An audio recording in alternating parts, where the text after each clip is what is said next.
Hi, and welcome to the Dominion video tutorial series. I'm Adam, and in this video we're going to be teaching you how to play Dominion, but included within that is how I like to teach the game Dominion, which may be a little different than what you've seen before. So let's get started. If you've ever played Magic the Gathering, Dominion is kind of like the two phases of that game put together. In Magic, you stay at home and build your deck, and then the second phase is you go to the game store and play other people with your deck.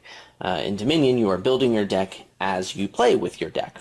So, there's a common supply of cards here that are available to all players, and each player starts with the same deck of 10 bad cards. You got 7 coppers, they give you money, and 3 estates. These are worth points at the end of the game. At the start of the game, we're going to shuffle our cards, and we're going to draw 5 cards for our hand. So, your turn works like this. There are 4 phases to the turn.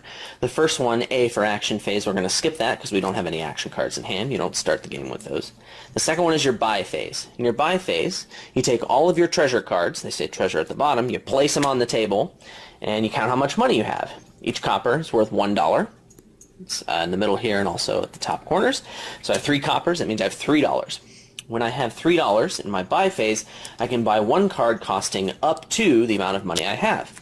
So the cost of each card is down here in the lower left corner. Copper costs 0, silver costs 3, estates 2, curses are 0, don't buy those, they're bad.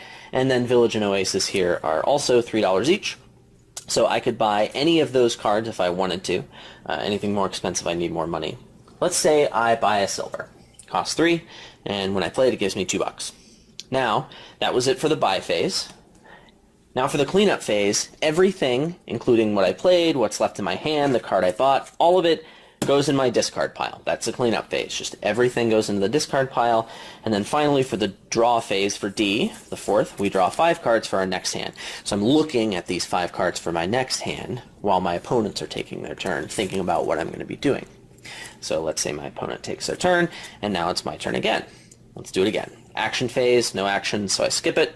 Buy phase. I put my treasures on the table. I say I have $4. I can buy a card costing up to $4. Well, the Smithy costs 4, and it's an action card, so let's go ahead and give that a shot. Cleanup phase, it all goes to the discard pile. And my draw phase. Oh, well, I don't have any more cards. Well, in Dominion, the game's not over when you run out of a deck.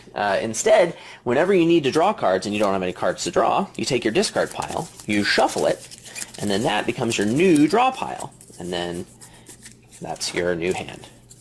Great. So let's do one more turn, but this time we have an action card in hand. So we're going to talk about the action phase. Action cards, they say action at the bottom, and then they have the name and the cost like normal, but action cards give you a bonus. So during your action phase, you can play 1 action card. What you do when you play an action card, you put it on the table, you say, I'm playing a Smithy, and then you do what the card says. There are various types of things that action cards can do for you.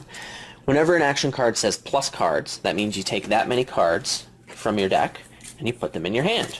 Great. So I play the Smithy, I draw 3 cards, and wow, look at all of these cards I have in hand.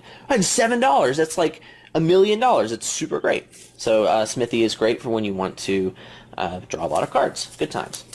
Let's talk about what these other action cards are going to do for us. So this is a village. A village gives you +1 card, which we talked about. And then gives you +2 actions. So if any of these cards in my hand were action cards after I played the village, I would have actions to play them. In fact, I would have 2 actions. So if I played a village and then I played a Smithy, now I have all of these cards in my hand. But now, if any of them were action cards, I still have an action remaining so that I can play those action cards. So village is great when you have a lot of action cards that you want to play. Let's talk about market. Market gives you +1 card, so it replaces itself. Gives you +1 action, replaces the action it took to play it, so you can play more on your turn. Now it has a couple of other things. So this +$1, this will give you, in addition to your treasures, buying power in your buy phase. So let's say I had played a market and I have $4 in my hand. Well, I play in my buy phase my $4 plus the one that the market gave me. I have a total of $5 to spend in my buy phase. So this is just another way of getting money alongside treasures. And then also this +1 buy. So in my buy phase, normally I can only buy 1 card costing up to the amount of money that I have. If I have something that gives me +1 buy, I get an additional buy during my buy phase. meaning that I can buy up to 2 cards as long as I have the money to pay for all of them. So in this case, I would have $5 in 2 buys. Now I could buy a $5 card and a $0 card, or a 2 and a 3, or something like that. Or I could buy like a $4 card and I could just forfeit my other buy. Extra buys aren't required to be used. So plus buy is really good when you have so much money and your turns are so great that just buying 1 card isn't enough to capture the awesomeness of that turn. That's what plus buy is good for. Here we have the Oasis. So we play the Oasis, gives us a plus card, plus an action, plus $1. We know what all that means. And then it says discard a card. So I take my least favorite card in my hand, I put it in my discard pile. I like to include Oasis in the first game because even though it's not part of the base set, something that makes you discard cards in the middle of your turn, it kind of helps reinforce the idea that that's the only time when you can discard a card, is either when you're in the cleanup phase and everything goes to the discard, or when something directs you to discard a card. That can matter for other cards that we're not using right now, but I think it's a good idea to get good mechanics and have that kind of stuff become muscle memory. So without the Oasis, remember in the buy phase, I would just be holding this extra state in my hand while I'm buying cards. That's the, quote, right way to do it. And then finally, we have the Militia. The Militia gives you plus $2 to spend, and it says each other player discards down to 3 cards in hand. So if I'm looking at my 5-card hand for next time, and some jerkbag across the table plays a Militia on me, now I have to pick my 3 favorite cards and pitch everything else to the discard pile. So Militia is not really good for making friends, but it's probably pretty good for winning the game, and maybe you want to do that. So, what's the point of all this? Well, these green cards are worth points, and at the end of the game, whoever has the most points wins the game. The provinces, they cost 8, and they're worth 6 VP. There are 8 of them in the pile, and when the pile's empty, the game is over. So usually, the person who has more provinces wins the game. If I have 5 provinces, it's going to take a lot to make up this 12-point deficit using lesser victory cards. It's the most efficient source of VP, but it costs 8. This is the most expensive card we have out here. So you're going to need to build your deck up in order to have enough money to buy these provinces. Duchies are worth 3 VP, and they cost 5. So if you think the points are going to matter, maybe the provinces will split 4 each. In a 2-player game, duchies can be pretty good, and then the estates are worth 1 VP. They cost $2, and you start with a few of those in your deck. Now keep in mind, these green cards, they don't actually do for anything for your deck once you have them. So when you buy them, you actually make your deck worse. But you kind of need to do that in order to win the game, so there's this trade-off in Dominion that's kind of crunchy, and that's sort of the soul of the game. So we keep playing these action cards and trying to have these good turns to buy lots of cool stuff, including provinces. When the provinces are gone, the end of the game happens. Another endgame condition is if any 3 piles are empty, including all of these or any of these, that would also end the game. Maybe provinces are really hard to get, or maybe there's some really good cards over here you want a lot of. That could also happen. So, for the first game, I like to play with just this 5-card kingdom. It introduces a certain number of mechanics, but it deliberately chooses some mechanics to introduce and some mechanics not to.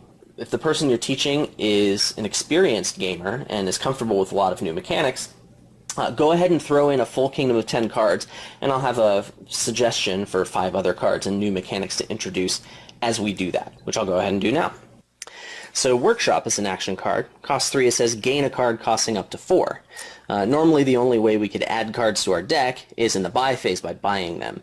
When you buy a card, then immediately afterward you gain it. With Workshop, though, you play this card in your action phase, you gain a card costing up to 4, and then that happens on top of whatever happened in your buy phase. So if my hand looks something like this, I play my Workshop, I gain something costing up to 4, and then I have these 3 to spend in my buy phase to gain yet another card. So this is just another way that we can gain additional cards in the same turn. Let's talk about trashing. The Chapel trashes up to 4 cards from your hand. Now, the curses are obviously bad cards. There are attacks out there like the Witch that makes other people gain curse cards. So there are ways to end up with curses, and you probably don't want those. Chapel is a way to get rid of them from your deck. When you trash a card, it doesn't go to your discard. It goes to a separate pile, the trash pile. And most of the time that means it's just gone from the game forever. So curses, obviously, you want to trash, but even your starting cards, the Coppers and Estates, these are bad cards. So it usually benefits you to trash them. This trashing and gaining can be combined into cards like Remodel. It says trash a card from your hand, gain a card costing up to 2 more than the trash card. So I could trash an estate with the Remodel, and the estate costs 2, so I could gain something costing up to 4. So now I get rid of a bad card and replace it with a better card from my deck. So Remodel's pretty useful for that. And then finally, there's Gardens. Not all the Kingdom cards have to be action cards. There are some of them that are victory cards or treasures or other things. So this one is worth a point for every 10 cards in your deck rounded down. So if I have a deck of a lot of cards, Gardens could be really great, and it only costs 4. So these 5 cards, plus maybe these other 5 cards, will make up 10 cards. They're called a Kingdom. Those 10 cards are randomly selected from every available Dominion card that you have access to. The base game comes with 25 of these piles, but there are a few expansions out there. So the game has a lot of variety, and there are so many different combinations of things that could be available and not available. It gives the game a lot of replayability, and that's sort of why I keep on playing it and why a lot of other people do. So this is the way I teach the game. I do it this way just to get people playing the game as quickly as possible. And that's usually the fastest way to get things so that they make sense. In my first game, I usually just open with a smithy and a silver, and I only buy these basic treasures and go for provinces. They may get more ambitious to do some more of these combos, and that's good on them, and a lot of people will win the game that way. And that's just fine. But I choose to teach the game this way just because I've had a lot of success with it, so hopefully it works for you too. And we'll see you in the next video in the tutorial series.